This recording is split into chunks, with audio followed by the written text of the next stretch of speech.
Welcome to Annie's Kitchen and you're watching Annie's Kitchen with Annie. അതെ ഇപ്പോൾ ശരിക്കും പറഞ്ഞാൽ പൂജ ഹോളിഡേയ്സ് അല്ലേ നടക്കുന്നത്. അന്നേരം എല്ലാവരുടെ വീട്ടിലും മിക്ക വീട്ടിലും വെജിറ്റേറിയൻ തന്നെയായിരിക്കും.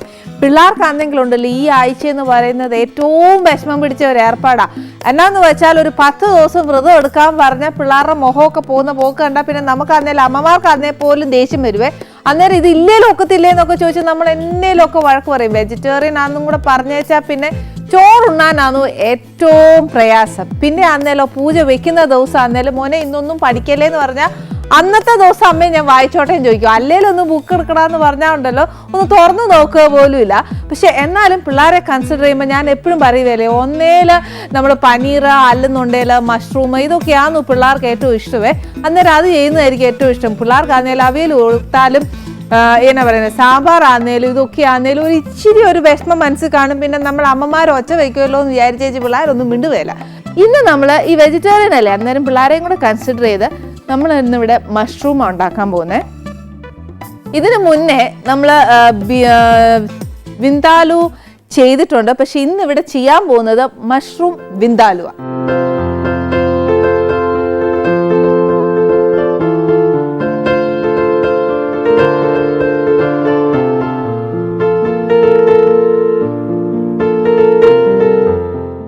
ഇനി ഇതിന് വേണ്ടിയ സാധനങ്ങൾ എന്നാണെന്നറിയാമോ? അത് ഒട്ടുമിക്ക സാധനങ്ങളും നമ്മുടെ വീട്ടിലുള്ളത് തന്നെയാണ്. പക്ഷെ എന്നാലും എക്സ്ട്രാ മേടിക്കാനുള്ളത് മഷ്റൂം മാത്രമാണ്. മഷ്റൂം ഞാൻ പറയുന്നത് എപ്പോഴും ടിൻ മഷ്റൂമാണ് മേടിക്കേണ്ടത്. ടിൻ മഷ്റൂം ആകുമ്പോൾ കുറച്ചൊരു എന്നാ പറയുന്നത് ഇറച്ചിയുടെ ഒക്കെ ഒരു സ്വാദാണ്. എനിക്കിഷ്ടം ടിൻഡാന്നു, അതാന്നു ഞാനിപ്പോൾ ഇവിടെ വാങ്ങിച്ചേക്കുന്നത്. ബാക്കിയെല്ലാം നമ്മുടെ വീട്ടിലുള്ളത് തന്നെയാണ്. വിന്താലു വലിയ പേരൊക്കെ കേട്ടേച്ച് പേടിക്കൊന്നും വേണ്ട, നമ്മുടെ വീട്ടിലുള്ള കാര്യം വെച്ചേച്ചാൽ ഞാൻ ചെയ്തോളെന്നറിയാമല്ലോ. എന്നാൽ പിന്നെ എഴുതിക്കോ. കുറച്ച് വറ്റൽമുളക്, ഇത് എന്നാന്നറിയോ കാശ്മീരി മുളകാണ് എടുത്തേക്കുന്നത്. പിന്നെ അന്നേല കുറച്ച് പച്ചമല്ലി, പിന്നെ നോർത്ത് ഇന്ത്യൻ ഡിഷാന്നു അതുകൊണ്ട് അറിയാമല്ലോ ജീരകം ഇച്ചിരി വേണം. പിന്നെ വേണ്ടിയത് നമ്മുടെ സ്പൈസസ് ഏതൊക്കെയാന്ന് വെച്ചാൽ ഗ്രാമ്പു, ഒരു ഇച്ചിരി പട്ട, ഒരു ഇച്ചിരി മഞ്ഞപ്പൊടി. പിന്നെ വേണ്ടിയത് കുറച്ച് വെളുത്തുള്ളി അരിഞ്ഞേക്കുക. ഇതെന്നാ അരിഞ്ഞേക്കുന്നതെന്ന് അറിയാമോ? ഇച്ചിരി അരയ്ക്കാനും വേണം, എന്നാൽ ഇച്ചിരി വഴറ്റാനും വേണം, അതുകൊണ്ടാണ് ഇങ്ങനെ അരിഞ്ഞ്. പിന്നെ അന്നേല കുറച്ച് ഇഞ്ചി കുഞ്ഞു കുഞ്ഞായിട്ട് അരിഞ്ഞത്, പിന്നെ ഒരു ഇച്ചിരി വിനീഗർ, പിന്നെ അന്നേരം ഒരു ഇച്ചിരി കുരുമുളക്, ഏലക്കായ, പിന്നെ ഒരു മുഴുത്ത സവാള അരിഞ്ഞേച്ചാൽ മതി. സവാളയുടെ ഒക്കെ കണക്ക് പറയുമ്പോൾ അന്നേരം മഷ്റൂമിൻ്റെ കണക്ക് നോക്കി വെച്ചാൽ ഇതിപ്പോൾ ഞാൻ ഒരു വലിയ സവാളയാണ്. പിന്നെ വേണ്ടിയത് കുറച്ച് പച്ചമുളക് കൂടെ വേണേ. പിന്നെ ഒരു ഇച്ചിരി ഉരുളക്കിഴങ്ങ്, പിന്നെ ഇതാന്നു ഞാൻ പറയുന്നത് ടിൻ മഷ്റൂം, പിന്നെ കുറച്ച് അണ്ടിപ്പരിപ്പ് അരച്ചത്, പിന്നെ ഇച്ചിരി ഫ്രഷ് ക്രീം. പിന്നെ ഇത് ഉണ്ടാക്കാൻ അന്നേൽ നമുക്ക് വെജിറ്റബിൾ ഓയിലാന്നേ നല്ല. പിന്നെ ഇച്ചിരി മല്ലിയില, പിന്നെ അന്നേൽ ഉപ്പ്. ഇനി നമുക്ക് ആ കുറച്ചൊരു സാധനങ്ങളുണ്ട്. അതായത് നമ്മുടെ ഐറ്റം നമ്പർ 1 നമ്മുടെ ആ അരപ്പിന് വേണ്ടിയ സാധനങ്ങൾ എന്തോരം മഷ്റൂം ഉണ്ടോ അതനുസരിച്ചുള്ളത് എടുക്കണം. ഇപ്പം ആദ്യം നമുക്ക് ആ കുറച്ച് സാധനം എടുത്തിട്ടൊന്ന് അരച്ചെടുക്കാം.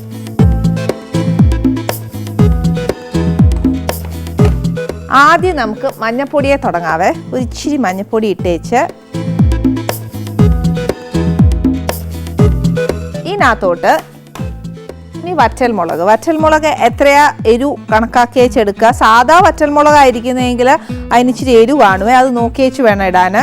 ഇതിപ്പോൾ ആണെങ്കിൽ ഒരു എന്നാ പറയുക ഗ്രേവിക്ക് കണക്കാക്കി വേണം. അന്നേരം ഒരു കാശ്മീരി അല്ലേ ഒരു 12 മുളകെങ്കിലും ഇടാവേ. 12 മുളക് അപ്പോൾ എരിവെന്ന് പറയില്ലേ? ഇല്ല കേട്ടോ, അത്രയൊന്നും വരികയില്ല. പിന്നെ ഒരു 3 ടീസ്പൂൺ മല്ലി,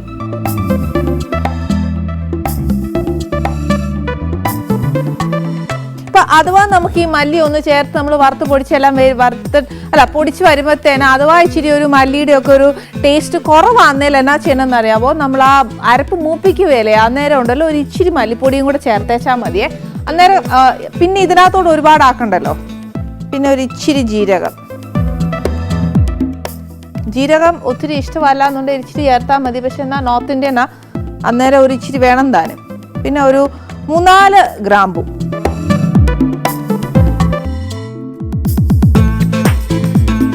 പട്ട ഒരു കഷ്ണം മതി, കാര്യം അറിയാലോ. പിന്നെ വേണ്ടിയത് ഒരു ഇച്ചിരി വെളുത്തുള്ളി, പിന്നെ ഒരു 1/2 ടീസ്പൂൺ ഇഞ്ചി, ഇതെല്ലാം കൂടെ ചേർത്ത് അരയ്ക്കുന്നത് ഒരു ഇച്ചിരി വിനാഗിരി ഒഴിച്ചേച്ചാ. അന്നേരം പക്ഷേ ഞാൻ ഒരു കാര്യം പറയാം, ഈ വിനാഗിരി ഒഴിച്ചാലൊന്നും നമുക്ക് ഈ ഇട്ടേക്കുന്ന മൊത്തം ഇൻഗ്രീഡിയൻ്റ് അരഞ്ഞു വരുകയില്ല. ഒരു ഇച്ചിരി വെള്ളവും കൂടെ ഒഴിച്ചു കൊടുക്കേണ്ടി വരും. ആദ്യം നമുക്കിതിനെ ഒന്ന് പൊടിച്ചെടുക്കാവേ.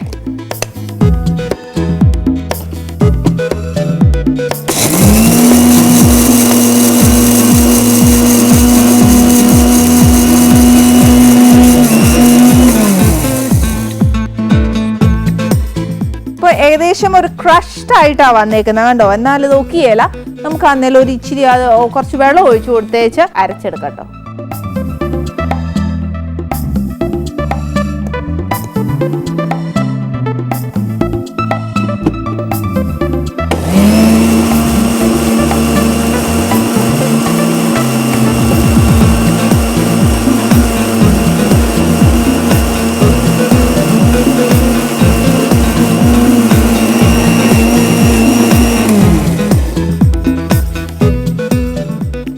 ഇത് നല്ല പേസ്റ്റ് ആയിട്ട് ഞാൻ അരച്ചെടുത്തിട്ടുണ്ട്.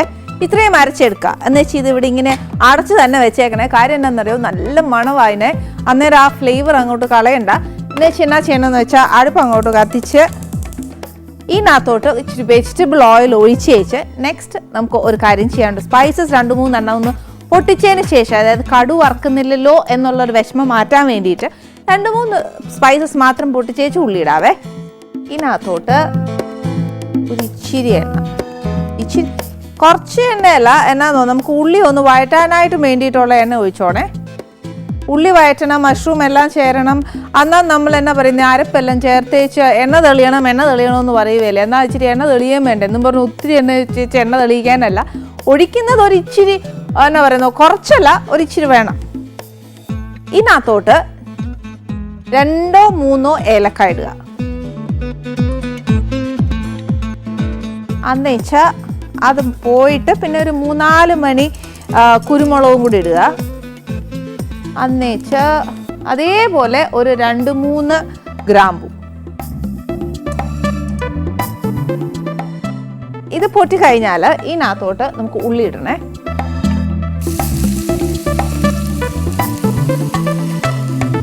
ഉള്ളിയുടെ കൂട്ടത്തിൽ തന്നെ ഞാൻ നേരത്തെ പറഞ്ഞ ഒരു ഇച്ചിരി എന്നാ പറയുക, കുറച്ച് നമ്മൾ നേരത്തെ അരയ്ക്കാൻ വേണ്ടിയിട്ട് ഇഞ്ചിയും വെളുത്തുള്ളിയും ചേർത്തുള്ളായിരുന്നു.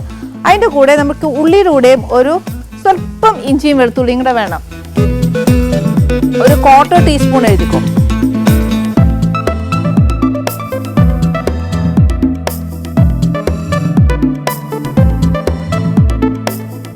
ഇതിൻ്റെ കൂടെ പിന്നെ വേണ്ടിയത് പച്ചമുളകാണ്.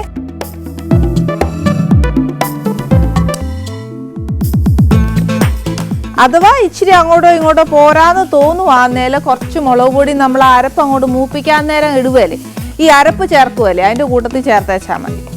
ഇനി ഉള്ളിയുടെ മൂപ്പ് ഇതിനകത്ത് ഈ പറഞ്ഞ കൂട്ട് കറിവേപ്പില ഒന്നും ഇടാൻ ഒക്കെയല്ല. ഉള്ളി ആന്നേൽ ഒന്ന് വേവണം, അത് മാത്രമേ ഉള്ളൂ ഈ ഉള്ളിയുടെ മൂപ്പ് എന്ന് പറയുന്നത്. നമ്മുടെ ഉള്ളി ഒരു ഇച്ചിരി എന്നാ പറയുന്നത്, ആ മൂപ്പ് എങ്ങനെയാണെന്നുള്ളത് നോക്കി അവിടെ ഇവിടെയൊക്കെ ആയിട്ട് ഒരു ഇച്ചിരി ബ്രൗൺ ആയിട്ടുണ്ട്, അത് തന്നെയാന്നേ കണക്ക്.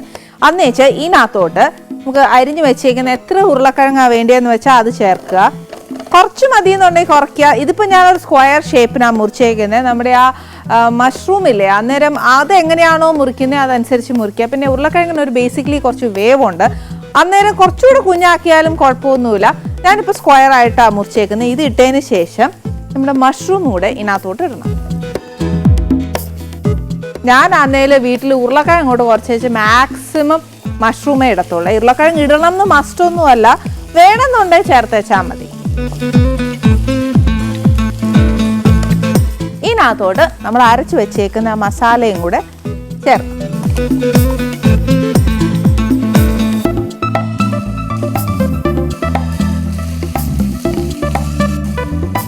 ഇപ്പം നമ്മൾ ചേർത്തേക്കുന്ന അരപ്പൊരി ഇച്ചിരി കുറവാണെന്നുണ്ടെങ്കിൽ ഇപ്പോഴാന്നു ഞാൻ പറഞ്ഞ മല്ലി വേണമെങ്കിൽ മല്ലിപ്പൊടി ചേർക്കാം, മുളക് വേണമെങ്കിൽ മുളക് പൊടി ചേർക്കാം. കാര്യം നമ്മുടെ ആ എരിവിൻ്റെ ഒരു പ്രശ്നം വരുകയല്ലേ, ആ ഒരു പ്രശ്നം കോമ്പൻസേറ്റ് ചെയ്യുന്ന ഈ നേരത്തെ. അല്ലെന്നുണ്ടല്ലോ പിന്നേറ്റത്തേക്ക് വെച്ച് കഴിഞ്ഞാൽ നമ്മുടെ ആ പൊടി ഒന്നും വേവുകയില്ല, അത് മാത്രമേ ഉള്ളൂ.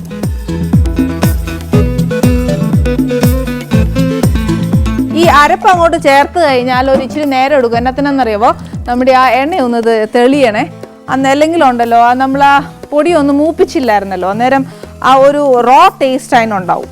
എണ്ണ തെളിയിക്കുന്നതിന് മുന്നേ ഞാൻ ഈ പറഞ്ഞ കൂട്ട് മല്ലിപ്പൊടി വേണമെങ്കിൽ മല്ലിപ്പൊടി, മുളക് പൊടി വേണമെങ്കിൽ മുളക് പൊടി, പിന്നെ അരയ്ക്കാനൊന്നും ഒക്കെയല്ലോ. ഇപ്പം ചേർത്തേച്ച് മൂപ്പിക്കാം.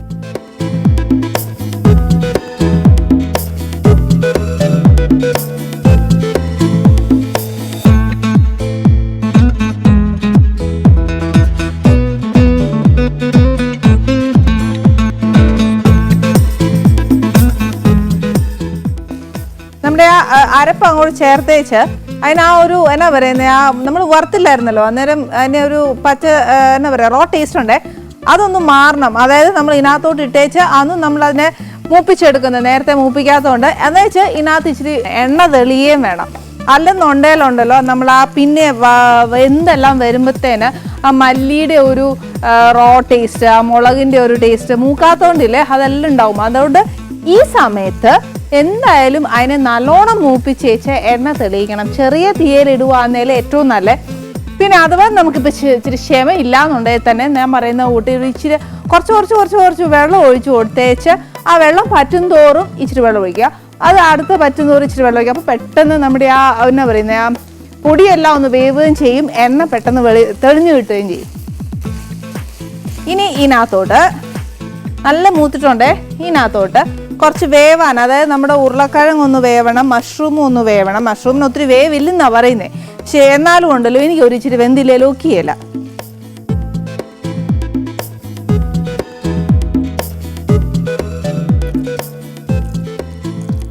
ഉരുളക്കിഴങ്ങ് ആന്നേലും വേവണം, മഷ്റൂം ആന്നേലും വേവണം. പക്ഷേ ഈ രണ്ട് സാധനം ആന്നേലും ഒരു കാര്യമുണ്ട്, നമ്മൾ അഥവാ ഇച്ചിരി വെന്ത് പോവുകയാന്നേ തന്നെയും അത് അങ്ങോട്ട് ഉടഞ്ഞു പോവുകയൊന്നുമില്ല, അത് അങ്ങനെ തന്നെ ഇരുന്നോളൂ. അതുകൊണ്ട് നമുക്ക് അത് ഓർത്ത് പേടിക്കൊന്നും വേണ്ട. എന്ന് പറഞ്ഞാൽ ഒത്തിരി വെള്ളം ഒന്നും ഒഴിച്ച് കൊടുത്തേക്കരുത്.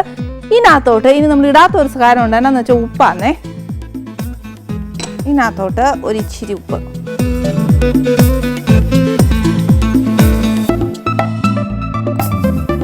കുറച്ച് ഉപ്പ് അങ്ങോട്ട് ഇട്ട് കഴിഞ്ഞാൽ എന്നാന്നോ അടുത്ത സ്റ്റെപ്പ് എന്നാന്ന് വെച്ചാൽ നമ്മൾ അരച്ചു വെച്ചേക്കുന്ന അണ്ടിപ്പരിപ്പില്ലയോ അതങ്ങോട്ട് ചേർക്കണം. ഒത്തിരി ചേർക്കരുത്, ഒരു 3/4 ചേർത്തേച്ച് കുറച്ച് വെച്ചേക്കണം. എന്നാന്നോ അത് നമുക്ക് ലാസ്റ്റ് ഒന്ന് ഡെക്കറേറ്റ് ചെയ്യാൻ വേണ്ടിയിട്ട് ഇച്ചിരി ഒഴിക്കാനാണ്. അല്ലേ തന്നെ നമ്മുടെ കറി ഒന്ന് വാങ്ങിയേച്ചും ഒഴിക്കാനാന്ന് കുറച്ചുകൂടെ ഒരു ടേസ്റ്റ്. അപ്പോൾ ആ അണ്ടിപ്പരിപ്പിൻ്റെ ഒരു ടേസ്റ്റും കൂടെ മുന്നിട്ട് നിൽക്കും.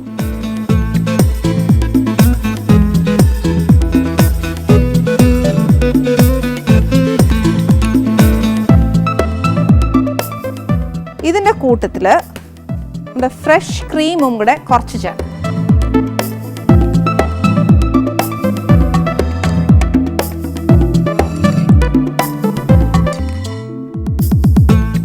അണ്ടിപ്പരിപ്പ് ചേർത്തുകൊണ്ട് എന്നാന്നോ നമുക്ക് അടി പിടിക്കാൻ ചാൻസ് ഉണ്ട്, അന്നേരം അതൊന്ന് ശ്രദ്ധിച്ചോണം. പക്ഷെ നോൺ സ്റ്റിക്ക് പാൻ ആയതുകൊണ്ട് നമുക്ക് അത്ര പേടിക്കാനില്ല. പക്ഷെ എന്നാലും ഉണ്ടല്ലോ ഇടയിലൊന്ന് ശ്രദ്ധിച്ചോണേ, അതൊന്ന് അടി പിടിക്കുന്നുണ്ടോയെന്ന്. പിന്നെ അന്നേരം നമ്മുടെ കറി അന്നേരം കുറച്ച് കുറുകാനും ചാൻസും ഉണ്ട്. അതുകൊണ്ട് ഒന്ന് തിളച്ച് കഴിഞ്ഞാൽ ഒരു ചെറിയ സിമ്മേലിട്ടേച്ചാൽ മതി.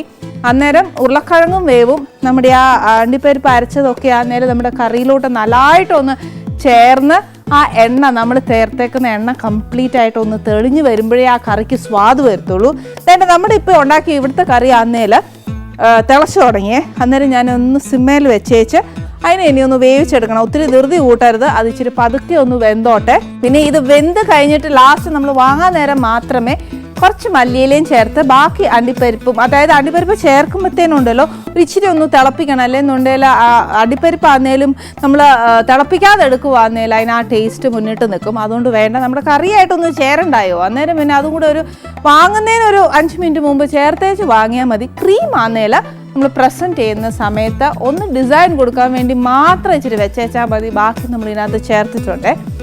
പിന്നെ പിള്ളേർക്കാന്നേലും ഇത് കഴിക്കുമ്പോൾ ഭയങ്കര ഹാപ്പിയാണ്. ഉരുളക്കിഴങ്ങ് കാണുമ്പോൾ പിള്ളേർക്ക് വിഷമം തോന്നും, അതുകൊണ്ട് മസ്റ്റ് ഒന്നും അല്ലാന്ന് അതുകൊണ്ടാണ് ഞാൻ പറഞ്ഞത്. വേണമെങ്കിൽ ഇട്ടാൽ മതി. ഇതിൻ്റെ കൂടെ ചില പിള്ളേർക്കാന്നേ പീസ് ഇഷ്ടമാന്നേ, പീസ് ഇട്ടാലും നല്ലതാണ്. പിന്നെ മഷ്റൂമിന് പകരം പനീറാണ് നമ്മുടെ കയ്യിലുള്ളതെന്ന് വെച്ചാൽ അത് ഇട്ടാലും നല്ല. സോയ ചങ്ക്സ് ആണെന്ന് വെച്ചാൽ അതും ഇടാം, no problem at all. Soya ഇടുമ്പോഴത്തേന് ഒറ്റ കാര്യം ആലോചിച്ച് വെച്ചാൽ മതി, നമ്മുടെ ഈ മസാലയില്ലേ ആ മസാല ഒന്ന് പുരട്ടിയേച്ച സോയ ഒരു ഷാലോ ഫ്രൈ ആക്കി എടുത്തു കഴിഞ്ഞാൽ ബേസിക്കലി സോയയുടെ അകത്തുള്ളിലൊന്നും അധികം പിടിക്കുകയില്ല. പക്ഷേ എന്നാലും സോയയ്ക്ക് ബേസിക്കലി ആർക്കും ആ സോയയുടെ ഒരു ടേസ്റ്റ് പെട്ടെന്ന് അങ്ങോട്ട് ഇഷ്ടപ്പെടുകയില്ല. ആ സോയയുടെ ഫ്ലേവർ ഒന്ന് മാറ്റി നിർത്തിയേച്ച് ഈ മസാലയുടെ ഫ്ലേവർ കൂടുതൽ വരുന്നത്. അന്നേരം സോയ ആന്നേലും ചേർക്കാം. ഇതിനകത്ത് ഇന്നത് ഉണ്ടെങ്കിലേ അതാവത്തുള്ളൂ എന്നൊന്നുമില്ല. ഇനി അതല്ല അതൊന്നുമില്ല, സോയ ഗ്രാന്യൂൾസ് ആണെങ്കിൽ അതായാലും നോ പ്രോബ്ലം അറ്റ് ഓൾ. ഈ വിന്താലു ബെസ്റ്റ് ആട്ടോ. അവോയ്ഡ് ചെയ്യാവുന്ന ഉരുളക്കിഴങ്ങ് മാത്രമേ ഉള്ളൂ. അപ്പം നമ്മുടെ പിള്ളേരും പൂജ ഹോളിഡേയ്സിന് ഹാപ്പി. ഇതിൻ്റെ കൂടെ ഒരു ബട്ടൂരിയോ ചപ്പാത്തിയോ എന്നാന്ന് വെച്ചാൽ കൊടുക്കാം. പക്ഷേ ഇന്ന് നമ്മുടെ ആനീസ് കിച്ചണിൽ പൂജയൊക്കെ ആയിട്ട് സ്പെഷ്യൽ ഗസ്റ്റായിട്ട് എത്താൻ പോകുന്ന ആരാന്നറിയോ? പ്രശസ്ത സിനിമാ താരം മനു വർമ്മയാണ് ഇവിടെ വരാൻ പോകുന്നത്. ചേച്ചിയും കൂടെ ഉണ്ട്. അന്നേരം ഈ പറഞ്ഞ കൂടെ ഞാൻ മനുഷ്യനെ കുറേ ഫങ്ഷൻസിനാണ് കണ്ടിട്ടുള്ളത്. ഞാൻ മനുഷ്യനായിട്ട് അധികം വർക്ക് ചെയ്തിട്ടില്ല. പക്ഷേ ഫങ്ഷൻസിനൊക്കെ കാണുമ്പോൾ ഹായ് ഹലോ പിന്നെ അങ്കിളിൻ്റെ കാര്യങ്ങളൊക്കെ ചോദിക്കാറുണ്ട്, വിശേഷങ്ങൾ പറയാറുണ്ട്. അത് ഈ പറഞ്ഞുകൊണ്ട് നമ്മൾ ആനീസ് കിച്ചൺ തുടങ്ങിയതിന് ശേഷം ഞാൻ മാത്രം അവരോട് വിശേഷങ്ങൾ ചോദിക്കുന്നതും സന്തോഷിക്കുന്നതും മാത്രം ശരിയല്ലല്ലോ. നമ്മളിപ്പോൾ എല്ലാവരും ഒന്നല്ലേ, അന്നേരം പിന്നെ നമുക്ക് ഒരുമിച്ചിരുന്ന് വിശേഷം ചോദിക്കുന്നതല്ലേ അതിൻ്റെ ഒരു സന്തോഷം. അങ്ങനെ നമ്മൾ വിശേഷം അറിയണമെന്നുണ്ടെങ്കിൽ ഇനി എനിക്കിനകത്ത് ജോലിയൊന്നുമില്ല, ഇതൊന്ന് വേവിച്ചേച്ച് പ്രസൻറ്റ് ചെയ്യാൻ മാത്രമേ ഉള്ളൂ. നമ്മുടെ മഷ്റൂം വിന്താലു ഡ്രൈ ആക്കണമെങ്കിൽ അതേപോലെ ചെയ്യുക. അതല്ല ഇച്ചിരി ചാറായിട്ട് കൂട്ടാൻ അന്നേല അങ്ങനെ നമ്മുടെ ആ ഒഴിക്കുന്ന ഗ്രേവി വെള്ളവും അണ്ടിപ്പരിപ്പ് അരച്ചതും പിന്നെ ക്രീമൊക്കെ ചേർക്കുന്നത് അതനുസരിച്ച് ചേർത്തോണം. ഇതിനൂടെ ഏറ്റവും നല്ല പിള്ളേർക്ക് ബട്ടൂരയാണ് ഇഷ്ടം. ഞാൻ പക്ഷേ ഇവിടെ ചപ്പാത്തിയാണ് കൊടുക്കുന്നത്. ടേസ്റ്റ് നമ്മുടെ പിള്ളേർക്ക് ഇഷ്ടം അനുസരിച്ച് കൊടുത്തോളൂ. വരണം വരണം വരണം. നമസ്തേ മഞ്ജുട്ടാ. നമസ്തേ മഞ്ജുട്ടാ. ഇത് എത്ര കാലത്തിന് ശേഷം കാണുന്നറിയാവോ? 20 വർഷം. അതാണ് ലാസ്റ്റ് ഞങ്ങൾ ചെയ്യുന്നത് ആലഞ്ചേരി തെമ്പ്രാക്കം കണ്ടു അവിടെ മ്യൂസിയത്തിലൊരു സോങ് ചെയ്യുമ്പോ. അതന്നെ, അല്ലാണ്ട് പിന്നെ കണ്ടിട്ടേ ഇല്ല. പിന്നെ ഫംഗ്ഷൻസിനൊക്കെ കാണാറുണ്ട്, പിന്നെ ക്ലബിൽ വെച്ച് കാണും. സത്യം പറഞ്ഞാൽ ഇപ്പൊ നമ്മുടെ എനിക്ക് തോന്നുന്നു സിനിമാക്കാരുടെ ഇടയിൽ തന്നെയല്ല കസിൻസിന്റെ ഇടയിലായാൽ പോലും ഇത് തന്നെയാ അല്ലെ. അല്ലാതെ പണ്ടത്തെ ആൾക്കാരെ കൂട്ട് ആരാ ഇപ്പം പോയി ഒന്ന് വീട്ടിൽ അന്വേഷിക്കോ ഒന്നും അറിയില്ല. ഒരു കല്യാണം വന്നാൽ തന്നെ പലരും പോകാൻ മടിക്കുക. ഇപ്പോ ഞാൻ തന്നെ വിളിക്കാറുണ്ട്, ഇത്രയും ദൂരെ പോണം യാത്ര ചെയ്യണമെന്നൊക്കെ പറയുമ്പോൾ ഞാൻ തന്നെ മടിച്ചു പോകാറുണ്ട് സത്യം പറഞ്ഞു. ഇല്ലേ? അല്ല പണ്ടൊക്കെ ശരിക്കും നമ്മുടെ അമ്മമാരും ഒക്കെ അനിയത്തിയുടെ വീട്ടിലും മറ്റേ വീട്ടിലും ഒക്കെ പോയി എല്ലാ ഒരു ബന്ധം എപ്പോഴും നമുക്കറിയാം. പക്ഷെ ഇനി നമ്മുടെ ജനറേഷന്റെ അടുത്ത പിള്ളേർക്കൊന്നും ഒരു പിടുത്തമില്ല. ആരും പണ്ട് കൂട്ടുകുടുംബമായിരുന്നുണ്ടോ? അപ്പൊ കൂട്ടുകുടുംബമായിരുന്നല്ലോ, വലിയ തറവാടുകളും ഒക്കെ ആയിരുന്നല്ലോ. അപ്പൊ ഒരു ഓണം അല്ലെങ്കിൽ ഒരു വിഷു എല്ലാം വന്നു കഴിഞ്ഞാൽ ഞാനൊക്കെ കുട്ടിയായിരുന്നപ്പോ അവിടെ പോകാനൊന്നൊരു കൊതിയായിരുന്നു ആ സമയത്തൊക്കെ. ഇപ്പൊ ഒന്നുമില്ല, കുളത്തിൽ കുളിയും സൈക്കിളി ഓട്ടും ഇതൊക്കെ ആയിട്ട്. അച്ഛന്റെ തറവാട് വലിയ തറവാടല്ലേ, ഒരുപാട് കുട്ടികളും. ചേർത്തല. അപ്പൊ കുളവും വീടിന് ചുറ്റും കുളങ്ങളാ, ഓരോ കാര്യത്തിനും ഓരോ കുളമാ. പാത്രം കഴുകാനും കുളിക്കാനും തുണി നനയ്ക്കാനും ഒക്കെ ഓരോ കുളങ്ങളാ. അപ്പൊ പിന്നെ മാവ്, പുരയിടം നിറച്ച് മാവും പേരക്കയും. എൻ്റെ അച്ഛൻ പറയാറുണ്ട്, ഞാൻ ജനിക്കുന്നതിന് മുമ്പുള്ള കാലഘട്ടത്തിൽ മതിലിൻ്റെ ഒരു സൈഡിൽ നിൽക്കുന്ന മാവിൽ കയറിയാൽ നിലത്തിറങ്ങാതെ ചുറ്റി അപ്പുറത്തെ സൈഡ് വരാം. അത്രയും എന്റെ ദൈവം എനിക്ക് മേലെ പറയുന്നുണ്ട്. ഈ പറഞ്ഞ കൂട്ട് നമ്മളാണ് ഒരു അവധി കിട്ടാൻ നോക്കിയിരിക്കും ഇല്ലേ മനുഷ്യരുടെ? സ്കൂൾ അടച്ചാൽ പിറ്റേ ദിവസം വീട്ടിലെത്തണം, അതായിരിക്കും എല്ലാവരുടെയും എയിമും അല്ലേ? അതെ, ഇതെന്നെ മിണ്ടാതിരിക്കുന്നത്. അടുക്കള വന്ന പെണ്ണുങ്ങൾ വേണം കൂടുതൽ വർത്താനം പറയാൻ. സത്യം പറഞ്ഞ അടുക്കളയെ കേറിയാൽ പെണ്ണുങ്ങൾ വാ തുറന്ന നിർത്തുകാരെന്നാ പറയുന്നത്. ഈ പറഞ്ഞ പോലെ ആഹാരം പോലും വിളമ്പാൻ പറ്റിയായിരുന്നു. അതേന്നോ നമ്മളെ പറ്റി ഒരു കാര്യമുണ്ട് കേട്ടോ, ഞങ്ങള് ഏകദേശം സ്ഥിരം കാണുന്ന ഒരു പ്രോഗ്രാമായിരുന്നു. സത്യം, തമാശയല്ല. എന്നോട് എനിക്ക് തമാശ പറയേണ്ട കാര്യമില്ല, പോഴത്തേണ്ട കാര്യമില്ല. അതുകൊണ്ട് പല കാര്യങ്ങളും. അപ്പൊ ഞാൻ ഇന്ന് എന്നെ വിളിച്ചപ്പോ ഞാൻ പറയുകയും ചെയ്തു, പല സാധനങ്ങളും എനിക്ക് കണ്ടിട്ട് കൊതി വന്നിട്ടുണ്ട്. മിക്കവാറും ഇന്ന് അതൊന്നും കിട്ടൂല. ഒരു മറ്റേ എന്തോ ഒരു കോക്ടെയിൽ മറ്റേ ഷെയ്ക്ക് ഒക്കെ ഉണ്ടായിരുന്നില്ലേ? മനുഷ്യന് ഒരു വാക്ക് പറയാൻ മേലായിരുന്നോ മനുഷ്യട്ട്? ഞാൻ വരുവാ എനിക്ക് സ്പെഷ്യൽ തരാന്ന് പറഞ്ഞേ. പിന്നെ ഒരു കാര്യമുണ്ട് കേട്ടോ, ആനീസ് കിച്ചണില് ഇഷ്ടമുള്ള ആഹാരം ഉണ്ടാക്കി കൊടുക്കാനാണ് എനിക്കിഷ്ടം. അതുകൊണ്ട് മനുഷ്യന് ഫുൾ സ്വാതന്ത്ര്യം അല്ലായിരുന്നോ? ഒന്ന് വിളിക്കാൻ മേലായിരുന്നോ? എനിക്ക് ഇവിടുത്തെ ചിട്ടവട്ടങ്ങളൊന്നും എനിക്ക് അറിഞ്ഞൂടോ. എന്നത് ഇവിടെ ചിട്ടവട്ടങ്ങൾ ഇല്ല അല്ലേ? തന്നെ അടുക്കളയിൽ എന്നാത്തിനാ ഈ ചിട്ടവട്ടങ്ങളൊക്കെ? അത് നടക്കുകയല്ല മനുഷ്യട്ട്, നടക്കോടോ അടുക്കളയില് ഒന്നും നടക്കുകയല്ല. ഇന്ന് ഞാൻ ഇവിടെ ചെയ്ത എന്നാന്നറിയാം മനുഷ്യട്ട് ഭയങ്കര പ്രതീക്ഷ വന്നല്ലേ? പക്ഷെ ഞാൻ ഇന്ന് ഇവിടെ ചെയ്ത മഷ്റൂം വിന്താലുവ. എന്നോട് വെജിറ്റേറിയൻ മതി അല്ലേ? എന്തായാലും മനുഷ്യന്റെ മനസ്സിൽ കുറെ കുട്ടിത്തങ്ങൾ മനസ്സിലുണ്ട്. കാര്യം പഴയ കാര്യങ്ങളൊക്കെ പറഞ്ഞപ്പം മരം ചുറ്റി അറ്റം വരെ എത്തുന്ന കാര്യം വരെ പറഞ്ഞത് കുട്ടി തറവാടും കൂട്ടുകൂടുമ്പോ ഒക്കെ ഇപ്പൊ ഇല്ലാത്ത കാര്യങ്ങൾ നമുക്ക് മനുഷ്യന്റെ നിന്ന് കേട്ടിട്ട് തിരിച്ചതൊക്കെ കൊണ്ടുവരാൻ പറ്റുമോ നമുക്ക് നോക്കട്ടെ. ഇല്ല മനുഷ്യട്ടാ, അതാ വേണ്ടിയത്. വരും മനുഷ്യട്ടാ, അവിടെ ഇരുന്ന് നമുക്ക് പറയാം.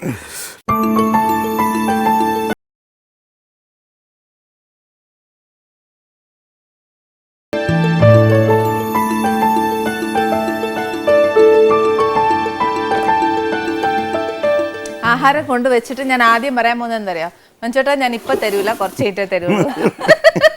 അല്ലാതറിയോ വിശേഷം ചോദിക്കാനുള്ള ഒന്നാമത്തെ കാര്യം കുട്ടിക്കാലം. അതെനിക്ക് ഭയങ്കര ഇഷ്ടപ്പെട്ടെ.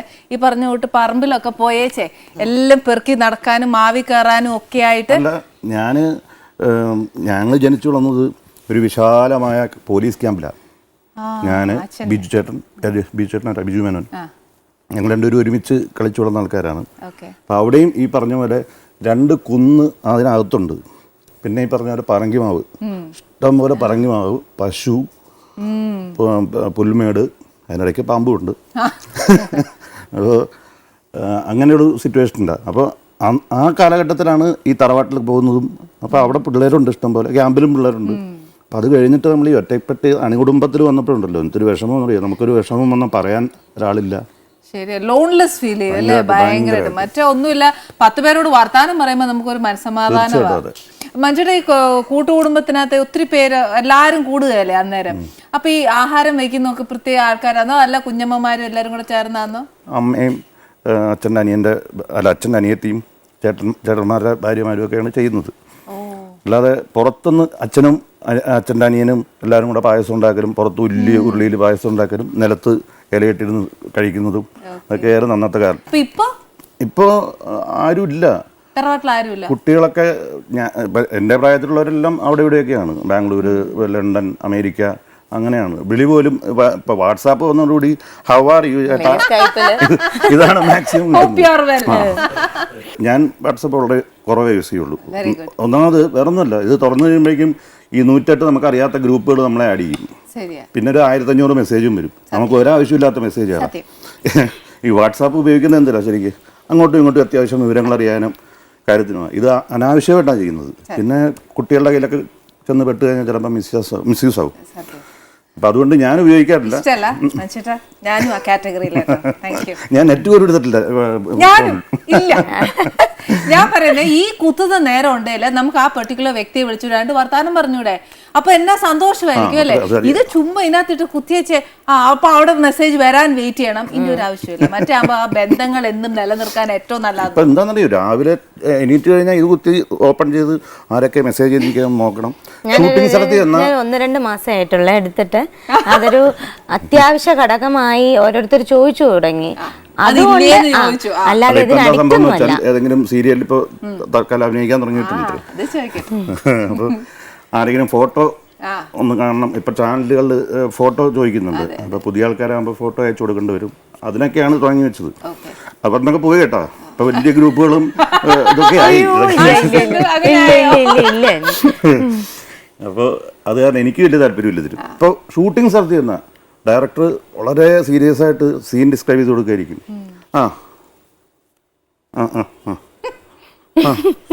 എവിടെയാണ് നിൽക്കേണ്ടതെന്ന് നോക്കൂല, എന്താ പറയേണ്ടതെന്ന് നോക്കൂല, ഒന്നും ചെയ്യില്ല.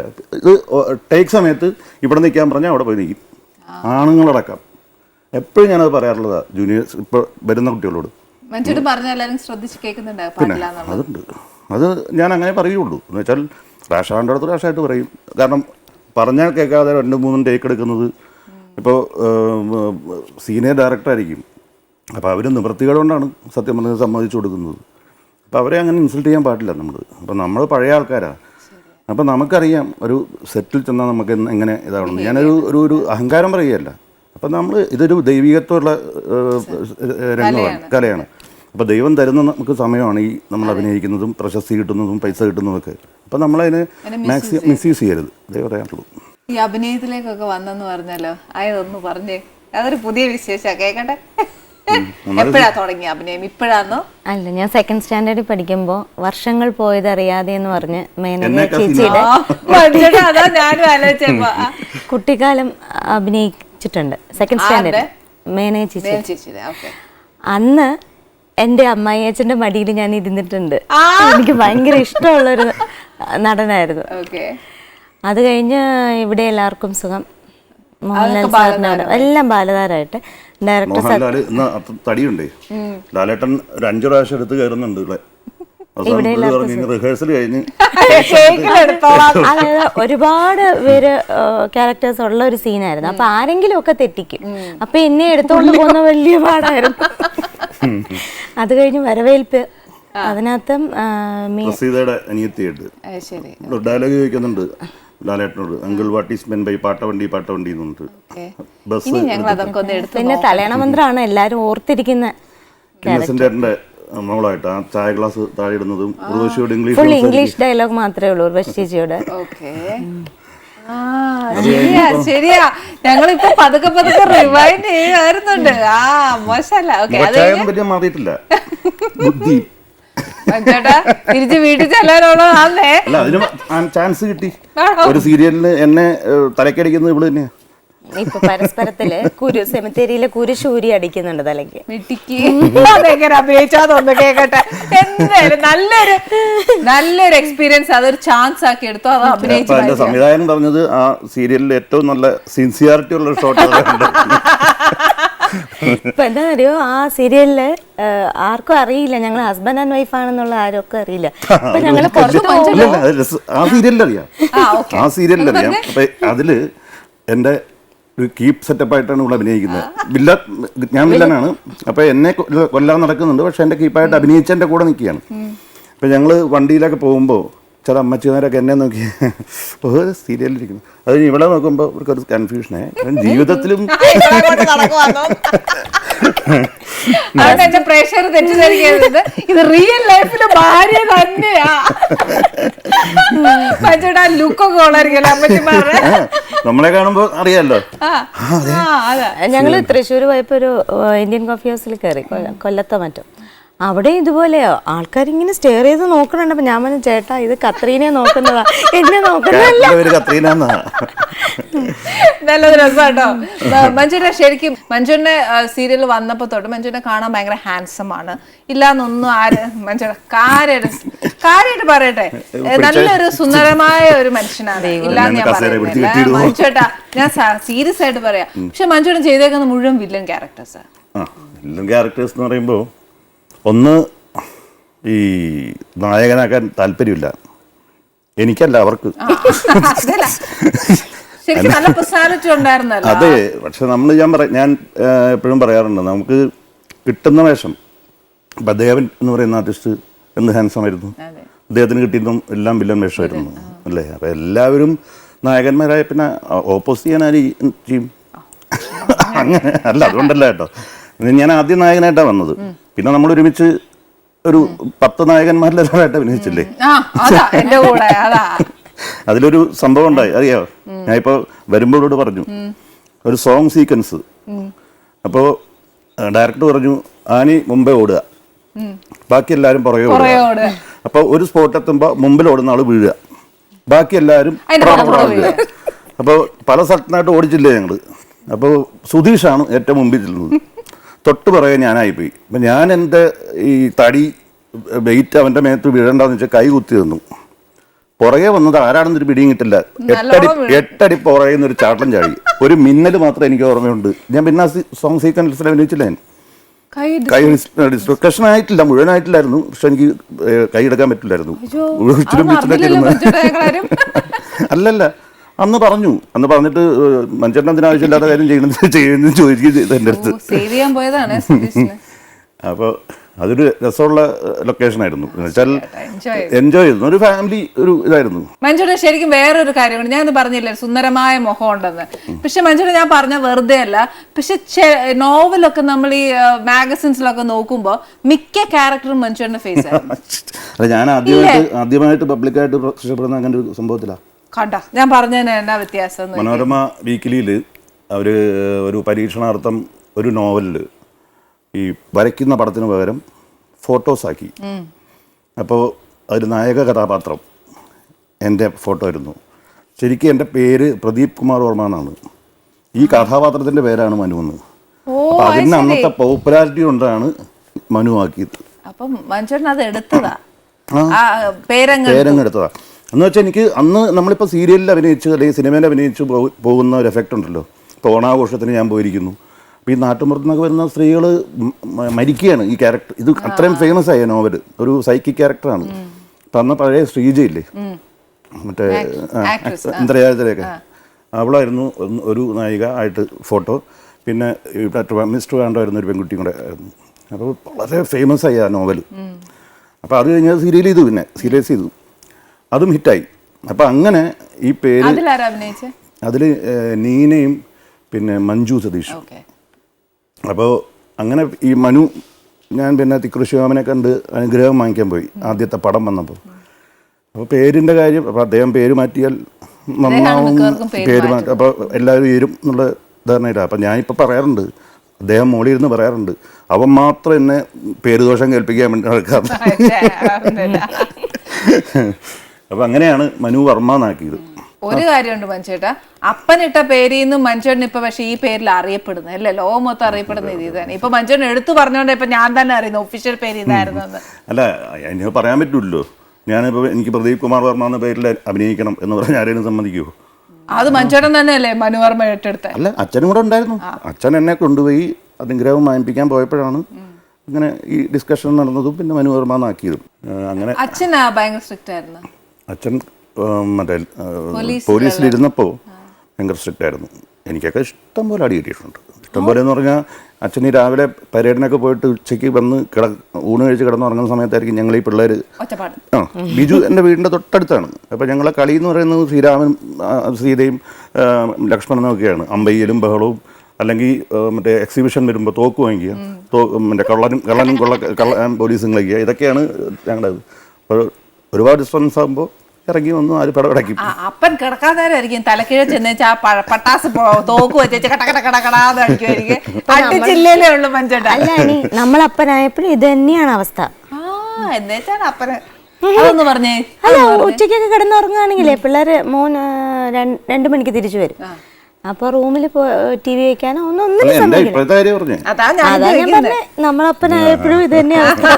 അതുകൊണ്ട് അപ്പനെ കുറ്റം പറഞ്ഞ കാര്യമൊന്നുമില്ല. എല്ലാ അപ്പന്മാരും ഒരുപോലെ തന്നെ കേട്ടോ. ഇതേപോലെ ആ പിള്ളേർക്ക് ആ നേരത്തെ കളിക്കാനും ടി വി വെക്കാനും തോന്നുള്ളൂ. അന്നേരം നമ്മൾ കിടന്ന് ഓടുകയല്ലേ. വൈകുന്നേരം ട്യൂഷൻ ഉണ്ട്. അപ്പൊ വന്ന് ഊണ് കഴിക്കുന്ന ആ ഒരു അല്പസമയം അവർക്ക് ടി വി കാണാനും പാട്ട് വയ്ക്കാനും ആ സമ്മതിക്കുകയല്ല. പാട്ടൊന്നും ഈ പിള്ളേർക്ക് ചെറിയ വോളത്തിൽ കേൾക്കണം. ഇപ്പൊ എന്ത് ചെയ്തു, മൂത്താള് അത് പറയാം ഞാൻ, എൻ്റെ 3 മക്കളാണ്. മൂത്ത മോൻ കോഴിക്കോട് RECയിൽ എഞ്ചിനീയറിംഗ് പഠിക്കുകയാണ്. രണ്ടാമത്തവൻ ഇവിടെ ക്രൈസ്റ്റ് 9ാം ക്ലാസ്സിലാണ്. മൂന്നാമത്തെ മോൾ ഇത്തിരി സുഖമില്ലാത്ത കുഞ്ഞാണ്, ജന്മനാ സുഖമില്ലാത്തൊരു കുഞ്ഞാണ്. മോക്ക് ഹൈഡ്രോസോഫാരസ് എന്ന് പറഞ്ഞൊരു ഈ വെള്ളം കെട്ടിക്കിടക്കുന്നൊരു ഇതുണ്ടായിരുന്നു. അപ്പോൾ അത് ട്രീറ്റ്മെൻറ്റ് നടന്നുകൊണ്ടിരിക്കുന്നു. അപ്പോൾ അവൾക്ക് നിർബന്ധമൊന്നുമില്ല, നടക്കാനൊന്നും ആയിട്ടില്ല. ചേട്ടാ മോളിൽ ഇപ്പോൾ എവിടെ ട്രീറ്റ്മെൻറ്റ്? ഇവിടെ നമ്മുടെ പൂജപ്പര ആയുർവേദ ഹോസ്പിറ്റലുണ്ട്, നൃത്താലയാണെന്നുണ്ട്. അപ്പോൾ ഞങ്ങൾ ഒരുപാട് സ്ഥലത്ത് കൊണ്ടുപോയി. ഇപ്പോൾ അവിടെ അധികം സംസാരിക്കാറൊന്നും ആയിട്ടില്ല, നടക്കില്ല. 8.5 വയസ്സ് കഴിഞ്ഞു. അപ്പോൾ ഒരുപാട് സ്ഥലത്ത് പോയി. അപ്പോൾ ഈ നമ്മൾ ഈ എവിടെ ആരുടെയും മരുന്നുണ്ട് എന്ന് പറഞ്ഞാലും നമ്മൾ ഓടിക്കൊണ്ട് ചെല്ലുന്നൊരു ഇതാണ്. കാരണം മോളുടെ കാര്യമായതുകൊണ്ട്. പിന്നെ ഇംഗ്ലീഷ് ഹോസ്പിറ്റലിൽ സർജറി ചെയ്തു. അങ്ങനെ ഒരു 3 വർഷം മുമ്പ്, 3 വർഷമായിട്ടുള്ളൂ ഇപ്പോൾ ഈ ആയുർവേദത്തിൻ്റെ ഒരു ഹോസ്പിറ്റൽ, നമ്മുടെ ഗവൺമെൻറ് ഹോസ്പിറ്റലാണ് നൃത്താലയ. അവിടെ ഇതിന് മിടുക്കന്മാരായിട്ടുള്ള ഡോക്ടേഴ്സ് ഉണ്ട്, അവാർഡ് വരെ വാങ്ങിച്ച ഡോക്ടേഴ്സ് ഉണ്ട്. പക്ഷെ അത് ഇവർ ഗവൺമെൻറ് ഡോക്ടർ ആയതുകൊണ്ട് പബ്ലിസിറ്റി ഇല്ല. അല്ലെങ്കിൽ 10 പേരോട് പറഞ്ഞാൽ അവർക്ക് ഒരു മതിപ്പുണ്ടാവില്ല. ഒരു ബിലോ 3 ഇയേഴ്സ് ആയിരുന്നെങ്കിൽ പെട്ടെന്ന് മോളെ റെഡിയാക്കാമായിരുന്നു എന്ന്. കാര്യം ആ സമയത്ത് നമ്മൾ ഡൽഹിയിലും മൈസൂറും ബാംഗ്ലൂരും വയനാട്ടിലും ഒക്കെ ഓരോ ട്രീറ്റ്മെന്റ്. വിഷമിക്കണ്ട, ദൈവനമ്പുരാൻ അനുഗ്രഹിച്ച് എത്രയും വേഗം കുഞ്ഞു റെഡി ആവട്ടെ. ഞാനിപ്പോൾ എല്ലാ ഇതുപോലത്തെ ഷോയിലും പറയും, ഞാൻ പോകുന്ന എല്ലാ ഷോയിലും ഈ കാര്യം പറയും. കാരണം ആർക്കെങ്കിലും ഗുണം ചെയ്യണമെങ്കിൽ ആയിക്കോട്ടെ. ഈ സ്ഥലം അറിയാതെ ബുദ്ധിമുട്ടിക്കുന്ന സത്യം പൈസ അധികം ആവുന്നില്ല, സർക്കാർ ഇതല്ലേ. മറ്റത് ഞങ്ങൾ കൽപ്പറ്റയൊക്കെ ഓടിക്കിട്ട് കൊച്ചിനെ ഈ പ്രയാസപ്പെട്ടു കാണും. പിഴിയ അവർക്ക് ഇതിന്റെ ശരിക്കുള്ള ബേസ് എന്ന് പറഞ്ഞാൽ എൻ്റെ മോളുടെ ഈ തലയിലുള്ള വെള്ളം ഡ്രെയിൻ ചെയ്ത് പോകാന്നുള്ളത്. അത് ക്ലിയർ ആയാൽ അവളൊക്കെയാണ്. അത് നോക്കാതെ അവളുടെ ബോഡിയിൽ മുഴുവൻ എണ്ണയൊക്കെ തേച്ച് ചൂട് പിടിപ്പിച്ച് തിളച്ച വെള്ളമൊക്കെ ഒഴിച്ചിട്ട് അങ്ങനെ അതിപ്പോ മതി. ശരിക്കും പറഞ്ഞാൽ എനിക്ക് തോന്നുന്നു ഈ പഠിക്കാതെ വന്നേച്ച് പേഷ്യന്റിനെ കിട്ടിട്ട് പഠിക്കാൻ തോന്നുന്നു. അങ്ങനെ ഒരിക്കലും ചെയ്യല്ലേ അല്ലേ? സത്യം നമുക്കൊരു പ്രതീക്ഷ എന്ന് പറഞ്ഞാൽ നമ്മൾ പഠിക്കാത്ത ഒരു സാധനം ഒരു ഡോക്ടറായിട്ട് രക്ഷപ്പെടുത്തി തരും. സർവീസ് അതല്ലേ ഒരു ഡോക്ടറിന്റെ. അത് ചെയ്യാതെ അതിനോടാണ് ഏറ്റവും കൂടുതൽ ദേഷ്യം വരുന്നത്. സത്യം. അങ്കിൾ ശരിക്കും കഥകളിയൊക്കെ പഠിച്ചിട്ടില്ലേ? പിന്നെ വേറൊരു വിശേഷമുണ്ട്. ഞാനൊരു 6 മാസം എന്നെ കഥകളി പഠിപ്പിക്കണമെന്ന് ഭയങ്കര ആഗ്രഹം ഉണ്ടായിരുന്നു. അച്ഛൻ്റെ തൃപ്തിക്ക് വേണ്ടി ഞാൻ 6 മാസം പഠിച്ചു. പിന്നെ ഞാൻ മടുത്തു എന്ന് പറഞ്ഞാൽ എന്നെ കൊണ്ട് ഇത് പറ്റില്ല എന്ന് എനിക്ക് മനസ്സിലായി. ചാട്ടവും ബഹളവും ഒക്കെ. ഇപ്പം ഞാനും അച്ഛനും ചെണ്ട കൊട്ടുന്നുണ്ട്. അച്ഛൻ 2 കൊട്ടുകയുള്ളൂ ഇപ്പോൾ. തായമ്പകയും പഞ്ചാരിമേളവും കൊട്ടുന്നുണ്ട്. അപ്പോൾ കഴിഞ്ഞ ആഴ്ച ഉണ്ടായിരുന്നു.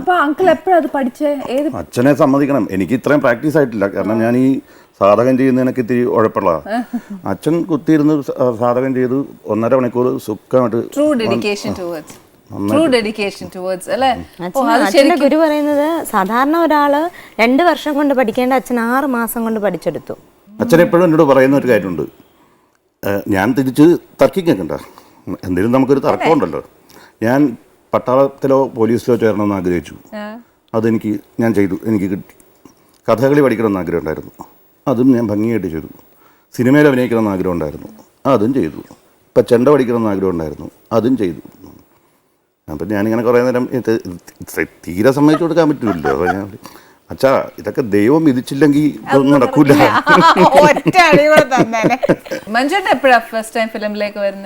തുടക്കം എന്ന് പറയുന്നത് അന്തൂരാശൻ്റെ വന്നൊരു സീരിയൽ. അന്തൂരാശൻ മാത്രമേ ഉള്ളൂ ഞാൻ വരുന്ന സമയത്തൊക്കെ. അതിലൊരു ശ്രീനിവാസനൊക്കെ ഈ സൂത്രധാരനായിട്ട് അഭിനയിച്ചൊരു സീരിയലുണ്ട്. ഓരോ എപ്പിസോഡിലും ഓരോരുത്തർ സൂത്രധാരനായിട്ട് വരും. ശ്രീനാഥേട്ടുണ്ടായിരുന്നു, ശ്രീനിയേട്ടനുണ്ടായിരുന്നു. അതിലൊരു എപ്പിസോഡിൽ ഞാൻ സൂത്രധാരനായിട്ട് വന്നു. അങ്ങനെ ഇരിക്കുമ്പോഴാണ് ഒരു സിനിമ നമ്മുടെ ഒരു സുഹൃത്താണ് പ്രൊഡ്യൂസ് ചെയ്യുന്നത്. അല്ല, അതിനു മുമ്പ് ആദമയൂബ് സാറിൻ്റെ നിഴൽ യുദ്ധം എന്ന സീരിയലിൽ ഞാനും മഹേഷും ഒക്കെ കൂടെ അഭിനയിച്ചു. അപ്പോൾ മഹേഷും ഞാനുമായിട്ട് നല്ല അടുപ്പമായി. അങ്ങനെ ഇരിക്കുമ്പോൾ ഒരു സിനിമ മഹേഷിൻ്റെ എൻ്റെ ഒരു സുഹൃത്ത് പ്രൊഡ്യൂസ് ചെയ്യുന്ന സിനിമ സുരേഷ് ഏട്ടൻ്റെ പടമാണ്. അത് ഫിക്സ് ചെയ്ത വൈകുന്നേരമാണ് കലാ അടൂരിൻ്റെ എന്താണ് അപൂർവം ചിലർ എന്ന് പറഞ്ഞ സിനിമ. അപ്പോൾ ഷൺമോഹനാണ് എക്സിക്യൂട്ടീവ്. ഷൺമോഹൻ എന്നെ വിളിച്ചിട്ട് പറഞ്ഞു, മോനെ നാളെ രാവിലെ എത്തണം, നല്ല വേഷമാണെന്ന് പറഞ്ഞു. അങ്ങനെ ഞാൻ ഇവരെ വിളിച്ചു പറഞ്ഞു ഞാൻ അതിന് പോവുകയാണ്. അതിൽ ഇന്നസെൻ്റ് ഏട്ടൻ്റെയും ലളിത ചേച്ചിയുടെയും മോനായിട്ട് പാർവതിയുടെ ചേട്ടനായിട്ട് ക്യാരക്ടർ ചെയ്തു. ഫസ്റ്റ് ഞാൻ നായകനായിട്ട് അഭിനയിക്കുന്നത് പോലീസ് ഡയറി എന്ന് പറഞ്ഞ സിനിമ. അതിൽ എൻ്റെ അച്ഛൻ തന്നെയാണ്. അതിൽ അച്ഛൻ ശരിക്കും കരയുന്നൊരു സംഭവമുണ്ട്. ഞാൻ ലോക്കപ്പിൽ കിടന്ന് മരിക്കുന്ന ഒരു സീക്വൻസ് ഒരാൾ ഓടി വന്ന് അച്ഛനോട് പറയുന്നുണ്ട്. അച്ഛനെ ശരിക്കും കരഞ്ഞു. ഇപ്പോ പരസ്പരം ചെയ്തു കഴിഞ്ഞു. ഫിലിമൊന്നും ചെയ്യാൻ പറ്റില്ല. മോളെ ഇട്ടിട്ട് പോകാൻ പറ്റില്ല. മാസത്തിൽ ഒരാഴ്ച എൻഗേജ്ഡ് ആവുക, അതിൽ കൂടുതലൊന്നും പറ്റില്ല. ഇട്ടേച്ചൊന്നും വേണ്ട. അല്ലെ ഇപ്പൊ തന്നെ ഇപ്പൊ ഞാൻ കുറച്ചുകൂടെ സ്വാർത്ഥമായിട്ട് പറയുകയാണെങ്കിൽ മോളെ ഇട്ടേച്ചൊന്നിനും പോകണ്ട. അവിടെ എത്രയായാലും ഒരു പെങ്കൊച്ചല്ലേ, അമ്മ വേണം. മാത്രം ഉള്ള ഏതെങ്കിലും നമുക്ക് പരിചയമുള്ള സെറ്റപ്പിലാണെങ്കിൽ നമുക്ക് ഇത്തിരി ലേറ്റായിട്ട് പോയാലും മതി, നേരത്തെ പോരാം. അങ്ങനെയൊക്കെയുള്ളൊരു സെറ്റപ്പ് ഉണ്ടല്ലോ, അങ്ങനെ പോകാൻ പറ്റുള്ളൂ. അല്ലാതെ ഔട്ട്സൈഡ് വേണ്ട. അപ്പൊ കല്യാണത്തിന് മുന്നേ അറിയായിരുന്നു അങ്ങനെ അഭിനയിക്കുമായിരുന്നു? ചൈൽഡ് ആർട്ടിസ്റ്റ് ആയിട്ട് അഭിനയിക്കുമായിരുന്നു. അപ്പൊ കല്യാണം കഴിഞ്ഞ ഉടനെ തന്നെ അഭിനയിക്കാൻ വിട്ടോ? അത് ഞാൻ പറഞ്ഞില്ലേ, ഇതിപ്പോ അഭിനയിക്കാൻ വിട്ടത് വേറൊരു എനിക്ക് ഒരു പ്രതിഫലേച്ഛ നോക്കിയിട്ടൊന്നുമല്ല.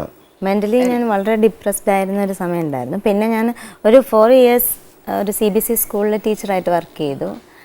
അപ്പൊ അത് സ്വയം എൻഗേജ്ഡ് ആവുമ്പോഴത്തേക്ക് നമുക്ക് കുറച്ച് സത്യമായിട്ടോ സ്കൂൾ ഗോയിങ്ങിനേക്കാളും എന്തുകൊണ്ടും എനിക്കിപ്പം ബാക്കിയുള്ള മോൾക്ക് തെറാപ്പിക്കൊക്കെ കൊണ്ടുപോകാം. മാസത്തിൽ ഒരാഴ്ച എൻഗേജ്ഡ് ആവും. അപ്പൊ മഞ്ജുടെ ലൊക്കേഷനിൽ അല്ല ഓരോ ക്യാരക്ടറിനെ പറ്റി പറഞ്ഞു കൊടുക്കുകയും അത് രീതിയൊക്കെ ഹോംവർക്സ് അങ്ങനെ ഈ ബാലതാരമായിട്ട് അഭിനയിച്ചു എന്ന് പറഞ്ഞാൽ നമുക്ക് വലിയ എക്സ്പീരിയൻസ് ഒന്നും ഇല്ല. ലൈറ്റ് ക്യാച്ച് ചെയ്യുന്ന ശ്രദ്ധിക്കണം, സജഷൻ, ഇതൊന്നും നമ്മൾ നോക്കുന്നത് ടെക്നിക്കലി ഇത്രയും ഡെവലപ്ഡ് ആയിട്ടില്ല. ഇന്ന് HD ക്യാമറയും ഇതൊക്കെ ആയതുകൊണ്ടേ അങ്ങോട്ടും ഇങ്ങോട്ടും അനങ്ങരുത്. ഈ മാത്രമല്ല ബാലതാരമായിട്ട് അഭിനയിച്ചതിന്റെ കുഴപ്പം ഈ പിരിയൊക്കെ ആവശ്യമില്ലാതെ ഒക്കെ കളയും. അപ്പൊ അതൊന്നും വേണ്ടാന്ന് ഞാൻ പറഞ്ഞു കൊടുത്തു. അപ്പൊ സിന്ധു ഒരു കാര്യം ചെയ്യണം, ഒരു ക്യാരക്ടർ കിട്ടിയാൽ മനുഷ്യനെ ആദ്യം അഭിനയിച്ചു കാണിക്കോ? എന്താ മനുഷ്യട്ടാ? ഞാൻ വീട്ടിലെങ്കിലും വിചാരിക്കുന്നുണ്ട്. അതല്ല, മനുഷ്യട്ടൻ ഇങ്ങനെ ഈച്ച് ആൻഡ് എവറി ക്രിട്ടിസൈസ് ചെയ്യുകയും നല്ലതിനല്ലേ പറഞ്ഞായിരുന്നു. അപ്പം ഒരു പുതിയ ക്യാരക്ടർ കിട്ടുമ്പോൾ മനുഷ്യട്ടൻ ഞാൻ ഇന്ന പോലെ ചെയ്താൽ മതിയോ, അല്ലെങ്കിൽ ഈ ക്യാരക്ടർ ഇങ്ങനെ ഇംപ്രവൈസ് ചെയ്താൽ മതിയോ എന്നൊക്കെ. അതിന് വേറൊരു കാര്യമുണ്ട് മോളെ, പണ്ടത്തെ പോലെ ഇപ്പൊ സ്ക്രിപ്റ്റ് തരില്ല ആരും. ഇപ്പൊ സ്ക്രിപ്റ്റ് വായിക്കാൻ പോലും സമയമില്ല. അഡ്വാൻസ് ആയിട്ട് സ്ക്രിപ്റ്റ് കിട്ടണ്ടല്ലോ. അതോ സ്ക്രിപ്റ്റ് ഇല്ലേ? സ്ക്രിപ്റ്റ് ഉണ്ട്. ഞാനൊക്കെ ചെല്ലുന്നോണ്ട് മോനെ രാവിലെ ചെന്നുകൊണ്ട് ഞാൻ സ്ക്രിപ്റ്റ് തരാൻ പറയും. അപ്പൊ അല്ല ഇപ്പൊ നമുക്കൊക്കെ അതുകൊണ്ട് സ്ക്രിപ്റ്റ് വരുന്നു.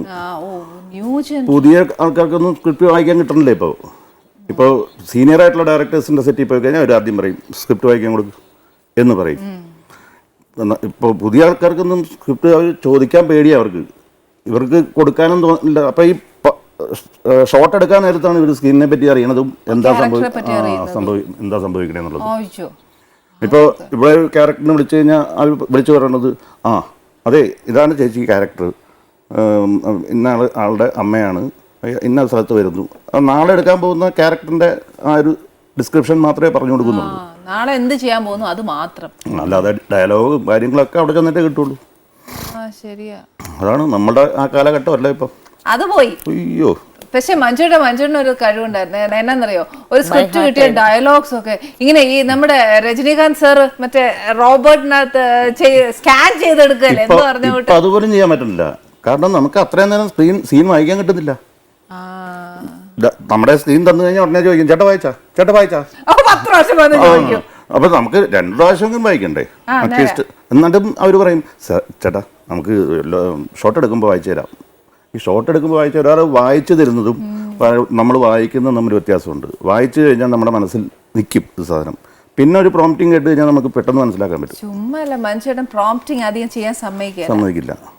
അതുപോലെ തന്നെ ഡബ് ചെയ്യാൻ പോകുമ്പോഴും ഡയലോഗ് കറക്റ്റായിട്ട് ക്യാച്ച് ചെയ്ത് പറയും. എന്തെങ്കിലും മിസ്റ്റേക്ക് ഉണ്ടെങ്കിൽ അപ്പോഴും പറയും. ഇനി പറഞ്ഞില്ലേ ആൾക്കാർ തില്ലും. 18 വർഷമായി വീട്ടിൽ.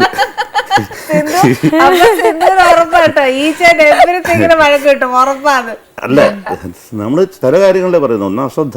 ഞാൻ നേരത്തെ പറഞ്ഞില്ലേ, ഈ ഡയറക്ടേഴ്സിനെയും ബാക്കി ടെക്നീഷ്യൻസിനെയും റെസ്പെക്ട് കൊടുക്കുക എന്നുള്ളതാണ്. ഇതിപ്പോൾ ഇന്ന് എത്ര പേരുണ്ട് ഈ ഡയറക്ടർക്കും ക്യാമറമാർക്കും ക്യാമറയ്ക്കും തൊട്ട് എഴുതിട്ട് കയറുന്നൊരു വേണ്ട മേക്കപ്പ് മാന് ഒന്ന് കൈ കൊടുത്ത് അത്രയും കീനായിട്ട് ഈച്ച് ആൻഡ് എവറിത്തിങ് നോട്ട് ചെയ്യുന്നുണ്ട്.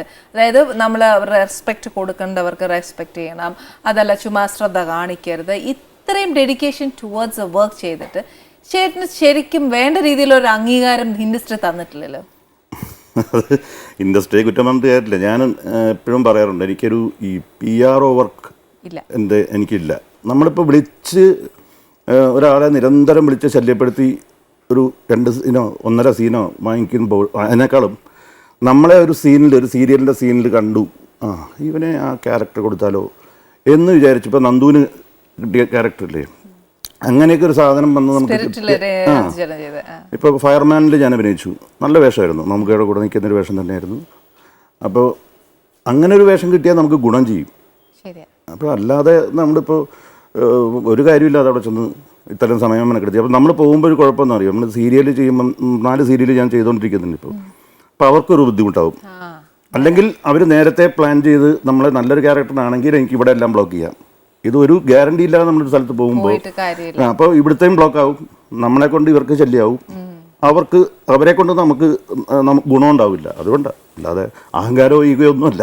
മനസ്സിലായി. എന്നാലും മനുഷ്യൻ അത്രയും കരുതുന്നില്ലേ, ഓരോ ഈ 4 സൈഡഡ് നോക്കിയേച്ചാ മനുഷ്യൻ ഓരോ കാര്യങ്ങൾ. പിന്നെ ഞാൻ അങ്ങേയറ്റം ദൈവവിശ്വാസിയാണ്, അത് പിന്നെ പറയേണ്ട കാര്യമില്ല. പക്ഷെ ഇത്രയും നേരം വർത്താനം പറ്റി ആഹാരം തന്നില്ല അല്ലേ മനുഷ്യട്ട്? ചോദ്യങ്ങൾ ചോദിച്ച് അല്ലെങ്കിൽ വിശേഷങ്ങളൊക്കെ ചോദിച്ച് വർത്താനം പറഞ്ഞുകൊണ്ടിരിക്കുക. ഞാനേ ആദ്യം വിളമ്പട്ടെ, എന്നിട്ട് ഇനി ബാക്കി ഞാൻ സിന്ധുവിനോട് ചോദിക്കാം.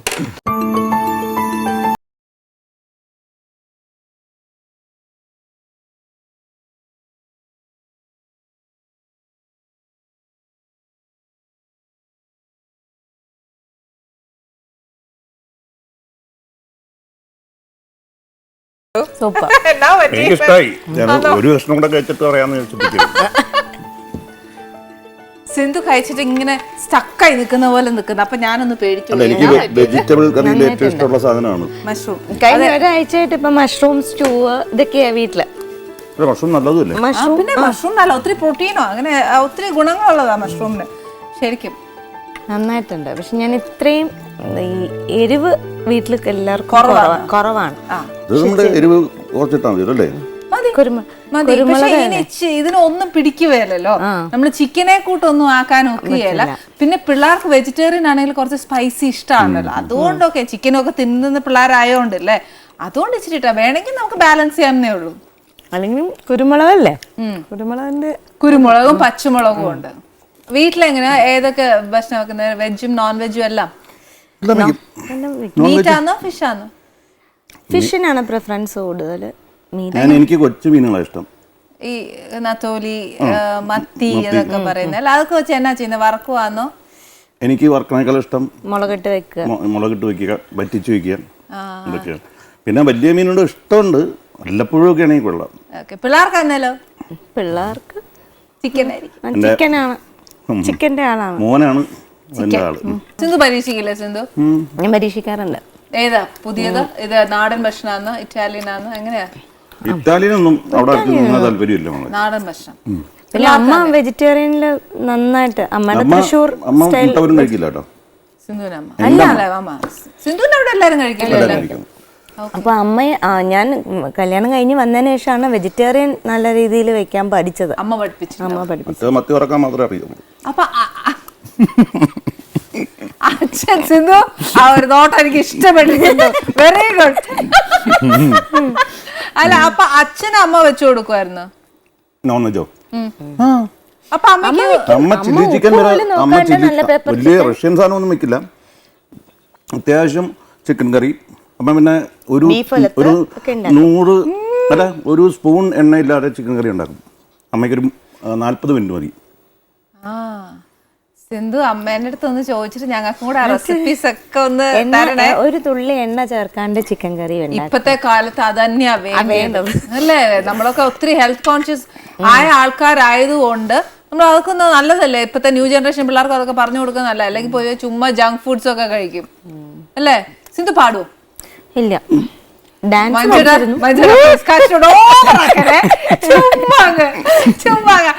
ഓവറാക്കിയത് എനിക്ക് മനസ്സിലായി. ചോദിച്ചാണ്ടേ അന്ന് മഞ്ജുര എത്ര ഒരു തൊണ്ടവേന വന്നത് എപ്പോഴെങ്കിലും? ചേട്ടൻ പാടും, ചേട്ടൻ അമ്മ പാടും, ചേട്ടാ നന്നായിട്ട് പാടും. ഞാൻ എത്ര ഫംഗ്ഷൻ പാടിയിട്ടുണ്ട്. മഞ്ജുര എന്നാ ഞങ്ങൾക്കും കൂടെ പ്ലീസ്. എനിക്കറിയാം തെറ്റാ ചെയ്യുന്നറിയാം. ആഹാരം തന്നിച്ച് പാടാൻ പറയാൻ പാടില്ല എന്ന് എനിക്കറിയാം. പക്ഷെ പാട്ട് ഇഷ്ടമാണ്, അതുകൊണ്ടല്ലേ. ഒരു ഫുൾ പാട്ടോ? അത്രയൊന്നും വേണ്ട. 4 വരി അല്ലെ 5 വരി അല്ലെങ്കിൽ 6.5. മഞ്ജുട്ട് ആലോചിച്ചിട്ട് പറഞ്ഞാൽ മതി. സിന്ധുവിന് ഇഷ്ടപ്പെട്ട പറഞ്ഞാൽ മതി. എന്തായാലും തൊണ്ട വിക്കിയതല്ലേ, ഇടി കൊള്ളുണ്ടെങ്കിൽ സിന്ധുവിന് ഇഷ്ടമുള്ള പാട്ട് പാടിയാൽ മതി. പൂമുഖവാതിൽ പാടിയ കളറായി പോകും. സിന്ധു സിന്ധു ഇതൊന്നും കേൾക്കുന്നില്ലേ? എനിക്ക് എന്തായാലും ഇടി ഉറപ്പായിരുന്നു. പിന്നെ കൂട്ടടി മേടിക്കാന്ന് ആലോചിച്ചേക്ക്. അങ്കിൾ എങ്ങനെ ഇരിക്കുന്നത് മനുഷ്യട്ടാ? കുഴപ്പമില്ല. ഇപ്പൊ ഐസൈറ്റിന് ഒരു പ്രശ്നമുണ്ട്. നേരത്തെ ഒരു പടത്തിന് ഷൂട്ടിങ്ങിനോടായി പോയതാണ്. എന്നാ പറ്റി? ഈ നെറ്റിയിൽ സാധാരണ കഴുത്തിന് മുകളിലോട്ട് ഈ ബോംബ് വയ്ക്കാറില്ല, വെടി കൊള്ളുന്ന സംഭവത്തിനെ. ഇതെന്നെന്തോ നിർബന്ധിച്ച് വെച്ചു. അതിൻ്റെ പ്രഷറിൽ റെറ്റിന ഡിറ്റാച്ചായി. എന്നിട്ട് പിന്നെ മധുര അരവിന്ദ് ഹോസ്പിറ്റലിൽ കൊണ്ടുപോയി 5 പ്രാവശ്യം ഈ ഐബോൾ വെളിയിലെടുത്ത്. അയ്യോ. 5 പ്രാവശ്യം. ആ മനുഷ്യൻ അനുഭവിച്ചത് തീവ്രവേദന. ഏകദേശം 8 മാസത്തോളം ദിവസം 16 മണിക്കൂറോളം കമന്ന് കിടന്നിട്ട് ഇങ്ങനെ നോക്കി കിടക്കണം. കാരണം ഇതിലൊരു ഗ്യാസ് ഫില്ല് ചെയ്യുന്നുണ്ട്. ഈ ഗ്യാസ് വേപ്പറൈസ് ചെയ്ത് പോകാൻ വേണ്ടിയിട്ട് കമന്ന് കിടന്നിട്ട് ഇങ്ങനെ നോക്കി കിടക്കണം. എന്നിട്ട് ഇപ്പോൾ 2ാമത്തെ കണ്ണ് പ്രായത്തിൻ്റെ ചിലപ്പോൾ 78 വയസ്സുണ്ട്. എല്ലാം ചെയ്തു. അതൊക്കെ മുമ്പേ ചെയ്തതാ. അച്ഛന് കണ്ണിന് ബ്ലേഡ് ആയിട്ടല്ല. ഇപ്പോൾ ഞാൻ തന്നെ മുമ്പിൽ ചെന്നാൽ ഒന്നുകിൽ എൻ്റെ ശബ്ദം കേൾക്കണം, എന്നാലേ മനസ്സിലാവത്തുള്ളൂ. എന്തായാലും മക്കളിന് എത്രയും വേഗം സുഖം വരട്ടെ. കണ്ണിന്റെ കാഴ്ചയൊക്കെ തിരിച്ചു വന്ന് ദൈവം അനുഗ്രഹിച്ച് മിറക്കിൾസ് ഒക്കെ അതിന് വരട്ടെ. തീർച്ചയായിട്ടും. മഞ്ചേട്ടാ എന്തായാലും എനിക്കൊരു പാട്ട് വേണം. ഏത് പാട്ടാന്ന് പറയുന്നത് പെട്ടെന്ന്? മഞ്ജുവിന് ഇഷ്ടമുള്ള ഒരു മെലഡീസ്. പൂമുഖവാതിലിൻ്റെ ആദ്യത്തെ ഒരു ഓ മതി. പൂമുഖവാതിൽക്കൽ സ്നേഹം വിടർത്തുന്ന പൂന്തിങ്കളാകുന്നു ഭാര്യ, ദുഃഖത്തിൻ മുള്ളുകൾ പൂവിരൽ തുമ്പിനാൽ പുഷ്പങ്ങളാക്കുന്നു ഭാര്യ. പൂമുഖവാതിൽക്കൽ സ്നേഹം വിടർത്തുന്ന പൂന്തിങ്കളാകുന്നു ഭാര്യ, എത്ര തെളിഞ്ഞാലും എണ്ണ പറ്റാത്തൊരു ചിത്രവിളക്കാണു ഭാര്യ, എണ്ണിയാൽ തീരാത്ത ജന്മാന്തരങ്ങളിൽ അന്നദാനേശ്വരി ഭാര്യ. ഓക്കെ മഞ്ജുചേട്ടാ, അസലായിരിക്കുന്നു. മഞ്ജുചേട്ടാ എന്തായാലും എൻ്റെ ഷോയിൽ വന്ന് ഒത്തിരി വിശേഷം, ഒത്തിരി വർഷങ്ങൾക്ക് ശേഷം ഈ പറഞ്ഞ ഫങ്ഷൻസിന് കണ്ടിട്ടുണ്ടെങ്കിൽ പോലും എന്നാലും ഇത്രയും തുറന്ന് സംസാരിച്ച ഇന്ന് ഇവിടെയാണ്. അതെ, തീർച്ചയായിട്ടും. അല്ലേ? I'm so thankful to you. ഞങ്ങളെ ഇവിടെ വിളിച്ചതിനും ഇത്രയും രുചികരമായ ഭക്ഷണം തന്നതിനും ആദ്യം ആനിയോടും ഫുൾ ക്രൂവിനോടും നന്ദി പറയുന്നു. ഓക്കെ മഞ്ജുചേട്ടാ, ഹാപ്പിയാണ് ഞാൻ, ഒത്തിരി തൃപ്തി തോന്നുന്നു. Sindhu, thank you very much.